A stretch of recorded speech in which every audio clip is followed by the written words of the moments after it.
فاذكروني اذكركم واشکروا لی ولا تکفرون.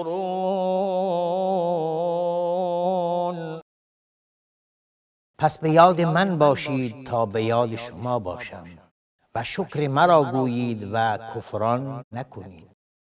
بسم الله الرحمن الرحیم. الحمد لله رب العالمین والصلاة والسلام علی سید المرسلین سیدنا و نبینا محمد و علی آله و صحبه اجمعین. با عرض سلام و درود خدمت همه شما بینندگان عزیز و محترم در برنامه نیایش و ستایش. دعاها و اذکاری رو در ارتباط با نماز و اونچه که در رکوع باید بگیم گفتیم. در برنامه قبل اشاره داشتیم که رسول الله صلی الله علیه و سلم فرمودند در رکوع باید تعظیم پروردگار متعال رو بکنید. موقعیتی هست که عظمت رب ذوالجلال رو باید در ذهن خودتون تداعی کنید و با الفاظ و با تعبیرهای متعددی این مفهوم در احادیث مختلف اومده. اگرچه حدیث کل عمومیت تعظیم رو میاره، ولی الفاظ این تعظیم در سنت اومده. بهترین الفاظ همون الفاظی هست که در سنت اومده و پایبند موندن به سنت صلاح و رستگاری رو در زندگی انسان و در آخرت موجب میشه. الفاظی که در این باب اومده غیر سبحان ربی العظیم و بحمده یا سبحان ربی العظیم به تنهایی، گفتیم که تفصیل این مطلب یعنی همین تسبیح پروردگار متعال با ذکر عظمت او و حمد او که همه اینها محورش تعظیم پروردگار متعال هست، همه اینها در تعبیرات مختلف دیگری باز هم به صورت تفصیلی تر اومده. یکی از اونها رو ما در روایتی که در علی نقل کردیم گفتیم اومده که میگیم پروردگارا برای تو رکوع کردیم، برای تو به تو ایمان آوردیم و تسلیم امر تو شدیم و توکل به تو کردیم. پروردگار ما تو هستی، گوش ما، چشم ما، مغز ما و اعصاب ما و تمام قدم های ما تسلیم امر تو هست، خاشع و خاضع در مقابل تو هست. یکی دیگر از روایتی که باز هم در همین باب در رکوع برای تعظیم پروردگار تعبیر رو برامون آورده، روایتی است که امام ابو داود و امام نسائی آوردن که رسول الله صلی الله علیه و سلم در رکوع خودشون میگفتن سبحان ذی الجبروت و الملکوت و الکبریاء و العظمت. سبحان ذی الجبروت، پاک است پروردگاری که جبروت که حاکمیت، کبریا و عظمت مال او هست. این صیغه ملکوت، جبروت و امثال اینها جزو صیغه های عربی در باب کثرت معنا یعنی مبالغه در تعبیر معنا رو میرسونه که جبر در واقع یعنی سلطه و حاکمیت، حاکمیت بسیار وسیع و گسترده‌ای که هیچ خلقی، هیچ موجودی از حاکمیت و سلطه او بیرون نیست. هیچ موجودی نمیتونه استقلالی رو داشته باشه یا اینکه خارج باشه یا اینکه مستثنا باشه یا اینکه بتونه فرار بکنه از حاکمیت و سلطه پروردگار متعال. ملکوت هم باز هم مثل جبروت هست، یعنی باز هم ملک بسیار گسترده‌ای که هیچ موجودی ازش خارج نیست. و جالب اینجاست که این واو و تایی که در آخر میاد حالت امتدادی رو میرسونه که گستردگی معنا رو و پهنه و گستره معنوی این لفظ رو تعبیر میکنه. یعنی همونطوری که صدای این امتداد داره جبروت، ملکوت، به همین صورت عملا هم یا تطبیق فعلی این هم تعبیر این مطلب رو میکنه که سلطه و حاکمیت پروردگار متعال و مالکیت الله متعال گسترده و پهنه اون همه خلق رو در بر میگیره.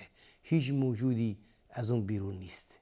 و الکبریا و عظمت او، بزرگی او، و العظمه، کبریا و العظمه.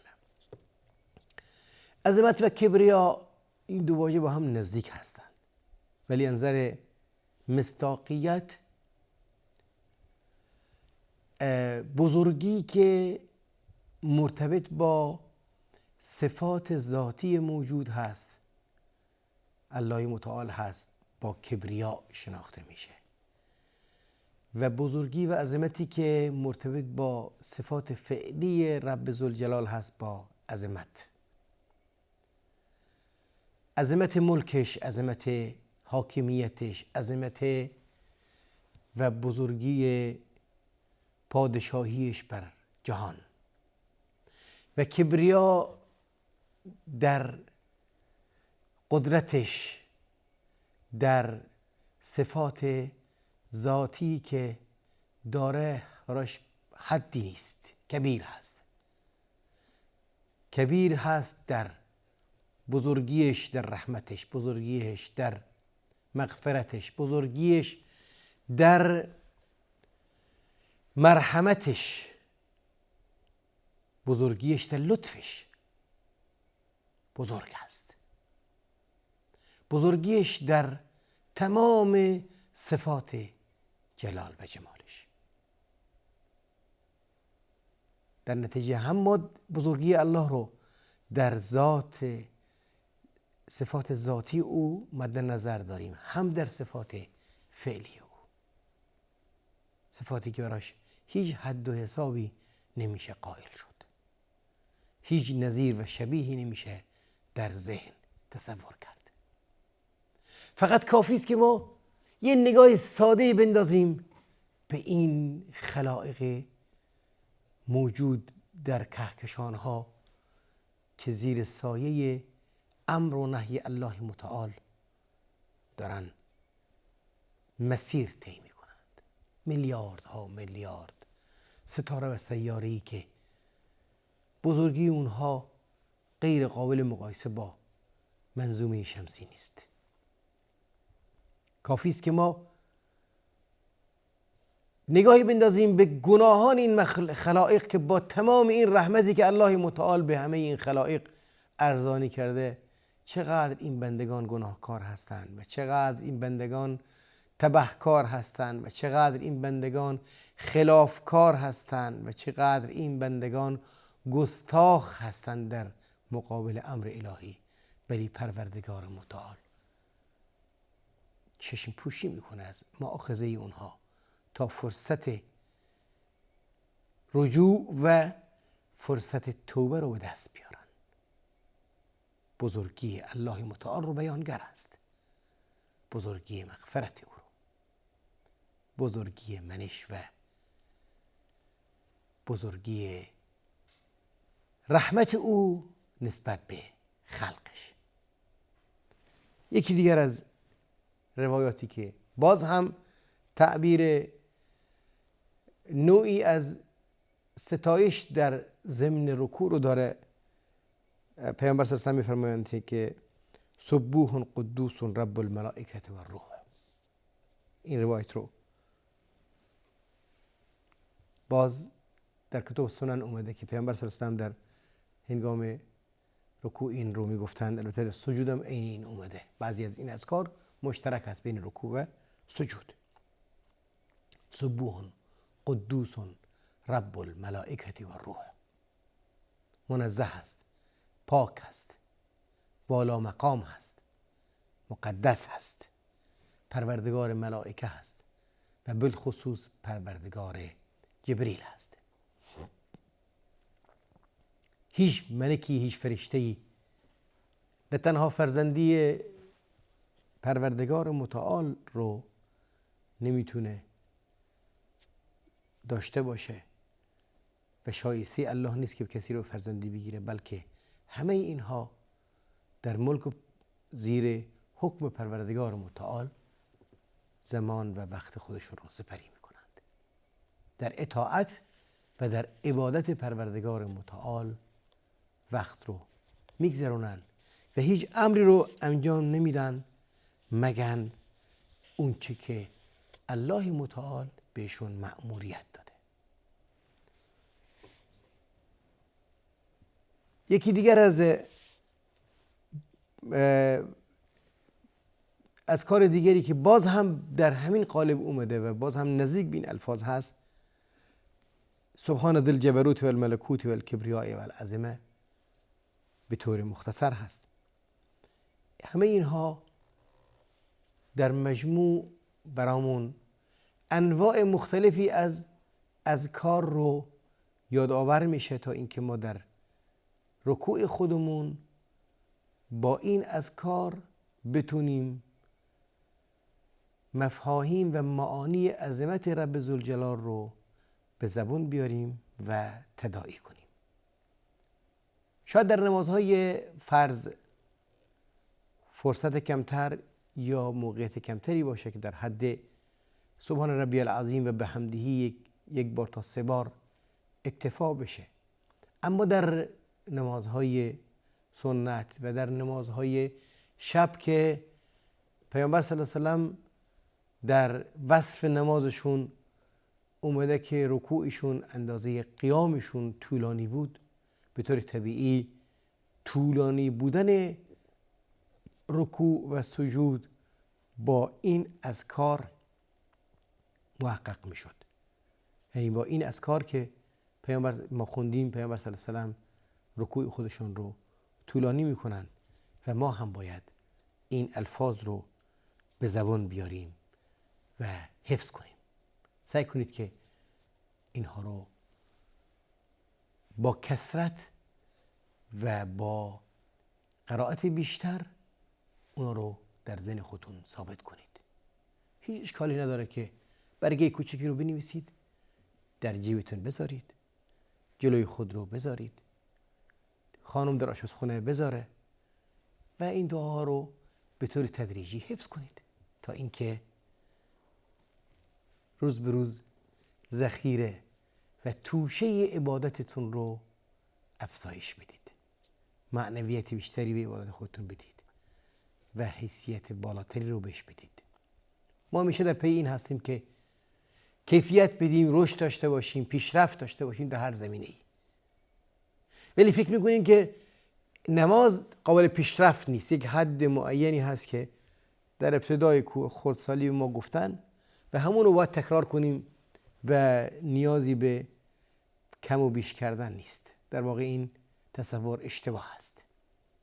تصور صحیح اینه که ما همونطوری که بقیه رفتار و اعمال و فعالیت‌های زندگی خودمون رو مد نظر داریم که در مسیر پیشرفت باشیم و بهترش بکنیم و کیفیتش بالا ببریم، رشد داشته باشه، عبادت نماز هم شایسته این موضوع هست.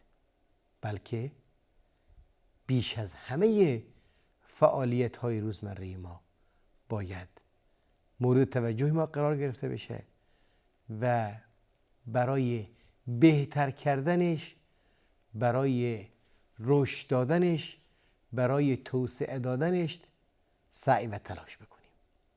الفاظ کوتاهی هست که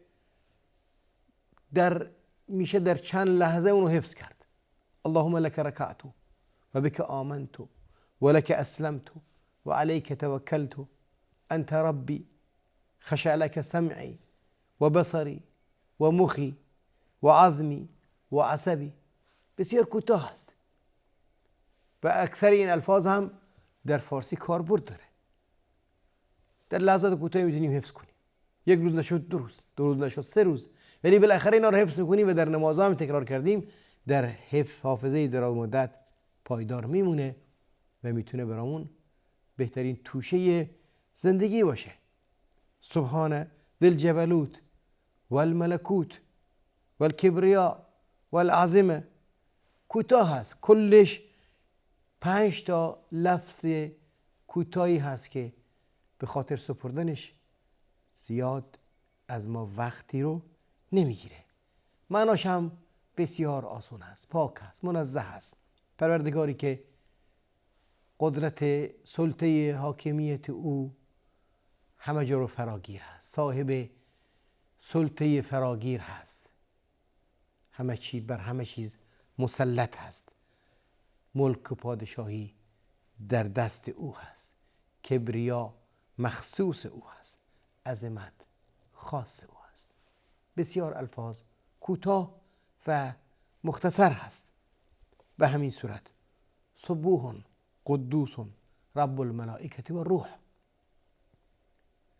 پاک هست، منزه هست، بالا مقام هست، بلند مرتبه هست. تمام صفاتی که داره در حد و خور و شایسته او هست. سبوح و قدوس دو صفتی هست که در مقابل هم کمال ذات رب ذوالجلال و صفات الله متعال رو بیانگر هست. سبوح تنزیه کننده صفاتی هست که شایسته پروردگار نیست به اون نسبت بدیم، و قدوس صفات رب ذوالجلال رو اونطوری که شایسته هست رو بیانگر هست، اونطوری که با مقام و جایگاه او مطابقت داره رو برامون تعبیر کن هست. رب الملائکه و روح، پروردگار ملائکه و پروردگار روح. از تمام اندیشه های غلطی که در اذهان و در افکار ادیان متعدد وجود داره در بحث ملائکه، در بحث جبریل، از همه اینها ما تبری حاصل میکنیم و تنزیه پروردگار متعال رو و پاکی او رو در ارتباط با افکار و اندیشه های غلط تعبیر میکنیم. این مجموعه دعاهایی که در رکوع برامون اومده ارزشش بسیار زیاد هست، اهمیتش بسیار والا هست و اونطوری گفتیم پیامبر صلی الله علیه و سلم تأکید دارن که در رکوع قرآن خونده نمیشه، چون رکوع موقعیت تذلل و خواری در محضر پروردگار متعال هست، بلکه جای تعظیم پروردگار هست و دعا هم برای سجده هست. در رکوع دعا هم نمیشه، فقط الفاظی که در ارتباط با کبریا و عظمت رب ذوالجلال هست رو باید در ذهن خودتون بسپارید و اونها رو به زبان بیارید تا اینکه عبادت شما، عملکرد عبادی شما معنویت صحیح و درستی رو داشته باشه. امیدوارم که باز هم در راستای بهبود عبادت خودمون که نماز باشه و محوری ترین عبادت زندگی ما هست پیشگام باشیم. تا برنامه دیگه الله یار و نگهدارتون باد. السلام علیکم و رحمت الله و برکاته.